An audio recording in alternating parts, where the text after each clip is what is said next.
October 2024, Kazan, Russia. The BRICS summit is about to begin. Leaders from China, India, and dozens of other nations are gathering to discuss building alternatives to Western financial systems. The message is clear.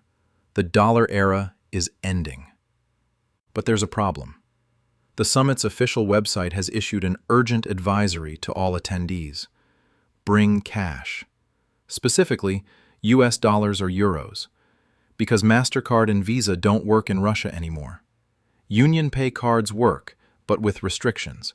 So if you want to buy coffee, pay for a taxi, or settle your hotel bill in Kazan, you'll need paper dollars.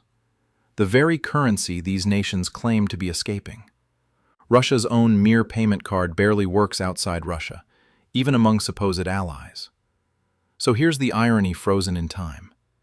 A summit dedicated to de-dollarization that literally cannot function without dollars. And that's not a talking point. That's the machine revealing itself. The headlines tell a different story than the plumbing. Every few months, a new wave of de-dollarization narratives washes over financial media. BRICS announces expansion. China and Brazil settle trades in yuan. Central banks buy gold. Sanctions drive countries toward alternatives. Crypto evangelists declare fiat obsolete. The pattern repeats. The urgency escalates. And yet when you look at how money actually moves across borders, the dollar is everywhere. Not because of American virtue or military strength or some grand conspiracy. It survives because the world still needs what only the dollar system provides: scale, liquidity, crisis plumbing, and coordination infrastructure that no alternative has managed to replicate. The dollar's dominance is not a political argument, it's a systems problem. And to understand why the dollar persists, you need to stop thinking about currency as money and start thinking about it as an operating system for global commerce. Because that's what it actually is. The question isn't whether countries want alternatives. Many do. The question is whether any alternative can deliver the four core functions the dollar provides simultaneously: planetary scale liquidity, convertibility without friction, emergency backstops when markets break, and coordination capacity that works across geopolitical fault lines. Those four requirements sound abstract until you watch alternatives try to meet them and fail at least one every single time. Let's start with scale. The dollar appears on one side of nearly 90% of all foreign exchange transactions globally. That statistic comes from the Bank for International Settlement's most recent triennial survey, covering April 2022, and the number held essentially flat from 2019. Think about what that means. Every time a company in Brazil wants to buy machinery from Germany, every time a pension fund in Japan rebalances its portfolio, every time a Vietnamese exporter converts revenue, the transaction almost certainly passes through dollars at some point. Not because anyone forces it. Because the dollar is the only currency with enough depth, enough counterparties, and enough clearing infrastructure to handle that volume without breaking the market. The euro is second, at around 30%. The yuan, despite China's economic size, is at 7%. Everyone else is smaller. This isn't just about reserves sitting in central bank vaults, it's about flow. The dollar is the vehicle currency because it has the widest road. When a Korean company trades with a Mexican company, they don't settle in yuan versus pesos. They both convert through dollars because that's where the liquidity is. That's where the market makers are. That's where you get the tightest spreads and the fastest settlement. The system builds on itself. The more people use dollars, the more liquid dollar markets become, which makes dollars more useful, which drives more usage. Network effects at planetary scale. Now consider what it would take to replace that. You'd need another currency with similar depth across every major market, with enough holders willing to act as counterparties, with legal frameworks that span jurisdictions, and with infrastructure that connects banks in Lagos to banks in Singapore to banks in New York seamlessly. The euro has some of this within Europe. The yuan is growing but remains constrained by capital controls. No one else is even close. So when people talk about the dollar losing reserve status, they often miss that reserve holdings are just one piece. The dollar's dominance shows up most clearly in transaction flow, and that's much harder to displace than slowly diversifying a reserve portfolio. Here's the second requirement: trust and convertibility. A reserve currency only works if people believe they can get their money back when they need it. That sounds obvious, but it's the reason why most currencies fail this test immediately. China holds massive foreign exchange reserves and runs huge trade surpluses. But the yuan remains a minor player in global reserves because China maintains capital controls. If you're a central bank holding yuan, you face restrictions on when and how you can convert those assets. You might get trapped if political conditions shift. Same problem affects the ruble. Same problem affects most currencies in the world. You can hold them, but you can't always move them freely, which makes them unsuitable as a store of value at scale. The dollar's advantage is not that America is trustworthy in some moral sense. It's that the U.S. has deep, liquid capital markets, minimal capital controls, and a legal system that, for all its flaws, generally protects property rights and contract enforcement. When a central bank holds treasury securities, they know they can sell them almost instantly at a transparent market price. They know the legal framework won't suddenly change to trap their assets. They know the U.S. won't impose arbitrary restrictions on converting dollars to other currencies. That institutional stability matters far more than GDP size or trade volumes.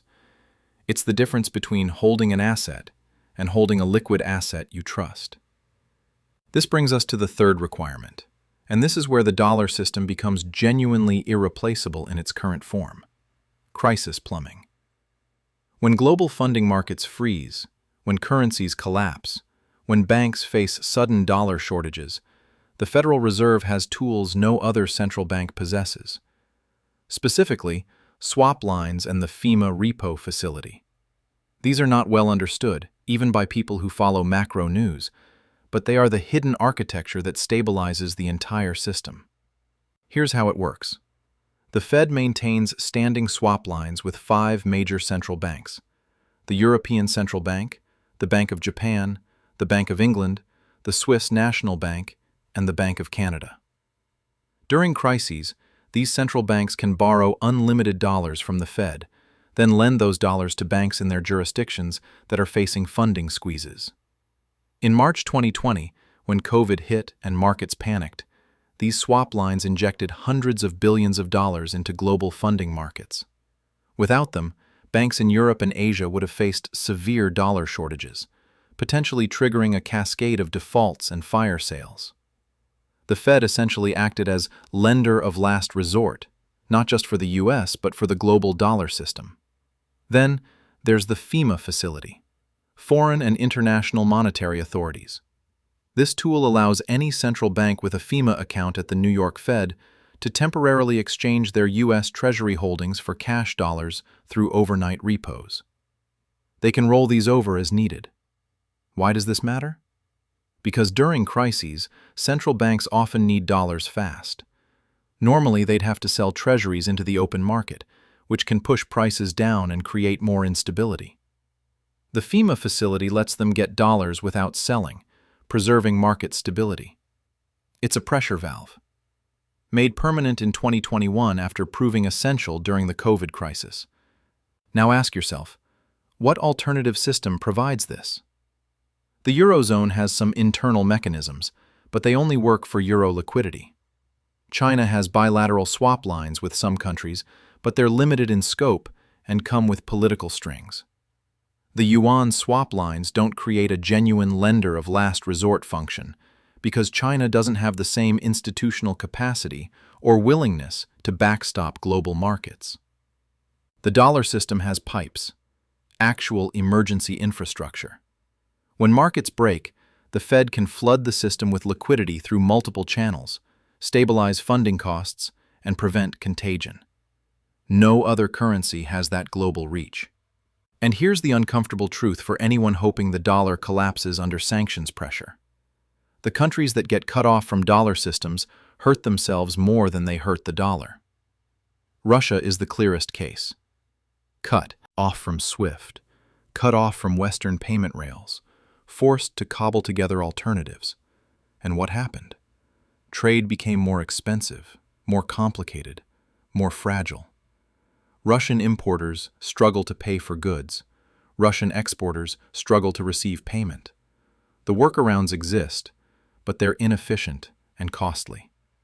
Meanwhile, the dollar system keeps functioning for everyone else.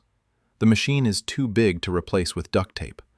Let's talk about the alternatives, because they're real and they're advancing, but they solve different problems than people think. Start with BRICS expansion. In 2024, the bloc added new members: Egypt, Ethiopia, Iran, and the UAE. Saudi Arabia has been invited. The group now represents a significant share of global GDP and population. But representing GDP is not the same as building a currency system. A BRICS currency faces a fundamental coordination problem. Whose central bank issues it? Who sets monetary policy?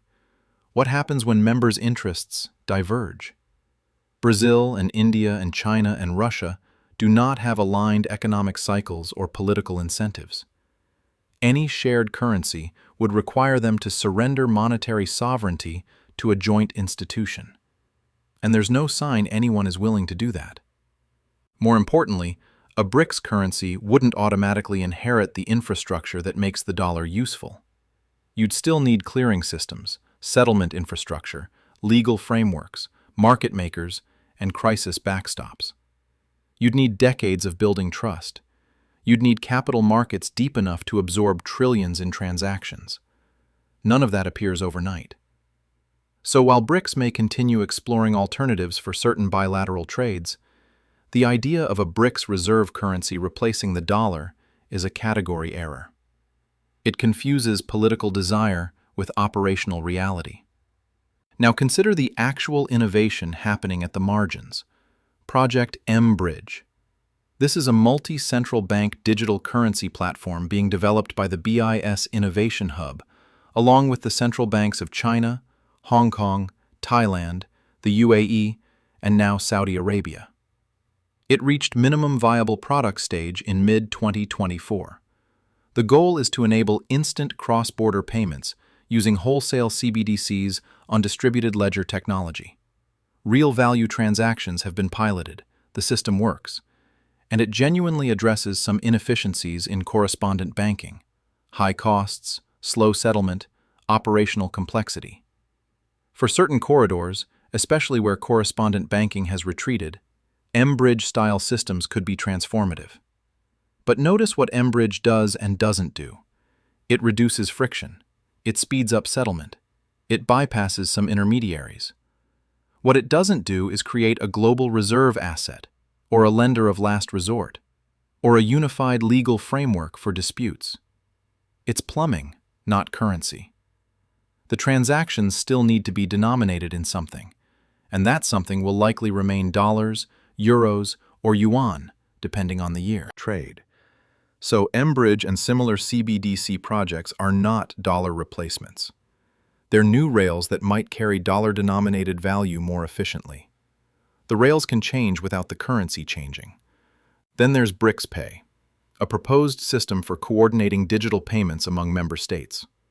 Less clear on technical details, but the concept is similar. Create messaging and settlement coordination that doesn't depend on Western infrastructure. Again, useful at the margins. Again, not a currency. These are tools for reducing dependence on specific intermediaries, not for replacing the underlying store of value or unit of account. Gold purchases by central banks have accelerated.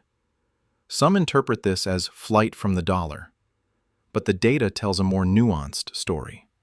Yes, central banks have been buying gold, especially China, Russia, and Turkey. But gold's share of official reserves has risen mostly because gold prices doubled, not because central banks massively shifted portfolios. The physical quantity of gold held has increased only modestly. And research shows that for most countries except China, Russia, and Turkey, increases in gold holdings are not correlated with declines in dollar holdings. They're diversifying by adding gold, not by replacing dollars. Gold is a hedge, not a transaction medium. You can't pay for oil shipments or settle derivatives in gold. It doesn't flow. So while gold buying signals some unease, it doesn't create an alternative monetary system. What about the yuan? China's currency has grown in international use. The share of yuan in global reserves has risen to around 2%. Yuan-denominated trade settlement has expanded, especially in Asia. But the yuan faces a structural problem: capital controls. China maintains restrictions on moving money in and out of the country. As long as those controls exist, most countries won't hold significant yuan reserves because they can't be confident they can access that liquidity when needed. China faces a trilemma. It wants yuan internationalization, it wants monetary policy independence, and it wants capital controls. It can't have all three. So far, it's chosen controls and independence, which limits yuan adoption. And here's where the twist comes in. The twist that uses the most disruptive innovation in finance to actually reinforce dollar dominance rather than replace it: stablecoins. The crypto revolution was supposed to eliminate fiat, decentralize money, end central bank control. And in certain ways, it's doing something radical. But look at what's actually happening. The fastest growing segment of crypto is dollar-denominated stablecoins, USDC, USDT, and others. These are digital tokens pegged one-to-one to the dollar, backed by reserves, and transacted on blockchains. Their growth has been explosive. As of late 2025, the stablecoin market exceeds $200 billion. And here's the key. Stablecoins are not replacing the dollar. They are extending it. Every USDC in circulation represents a dollar in the banking system. Every USDT, every PYUSD, their dollarization with APIs. They make dollar transactions faster, cheaper, and more programmable. They bypass traditional intermediaries, but not the dollar itself. In December 2025, Visa launched USDC settlement in the United States, allowing banks to settle transactions in stablecoins over the Solana blockchain. Visa's stablecoin settlement volume has reached a $3.5 billion annualized run rate. Major institutions are integrating stablecoin infrastructure not to escape dollars, but to move dollars more efficiently. This is the opposite of de-dollarization. It's dollar dominance spreading into new technical infrastructure. Emerging markets that lack robust banking systems are adopting stablecoins because they provide access to dollars without needing correspondent banks. People in countries with unstable currencies are holding USDC as a store of value. Cross-border payments that used to take days and cost significant fees now happen in seconds for fractions of a cent, all denominated in dollars. The rails are changing. The currency is not. So what actually changes? The edges change. The mechanisms change. Certain dependencies on specific institutions reduce. Countries will continue diversifying reserves incrementally. New payment systems like mBridge will reduce costs for specific corridors. Stablecoins will continue expanding dollar access in unexpected places. But the core question remains: what currency has the scale, the liquidity, the crisis plumbing, and the coordination infrastructure to serve as the backbone of global finance? And the answer, as much as it frustrates people looking for alternatives, is still the dollar. Not because America is perfect, not because the system is fair, because the replacement candidates all fail at least one critical requirement. The dollar won't last forever. Nothing does. Bretton Woods ended, the gold standard ended, sterling dominance ended. But the transitions took decades, not years, and they happened because a genuine alternative met all the requirements simultaneously. That hasn't happened yet. What we're seeing now is not the dollar dying. It's the dollar system adapting. The rails are modernizing. New entrants are building at the margins. But when you follow the money, when you trace actual settlement flows, when you watch what happens during crises, the dollar is still the operating system. And operating systems don't get replaced until something better can run all the same programs plus new ones. We're not there yet. The summit in Kazan ended. The leaders flew home. The headlines declared progress toward a multipolar financial order. But every attendee who needed cash brought dollars. Because when the system breaks down, when the cards don't work, when trust is uncertain, people reach for the currency that still functions everywhere. That's not ideology, that's infrastructure. And infrastructure changes slowly, even when everyone wants it to change fast. The dollar survives not because America is perfect. It survives because the world still needs the kind of currency only a very large, liquid system with crisis plumbing can provide. And until someone builds that at scale, the operating system stays the same.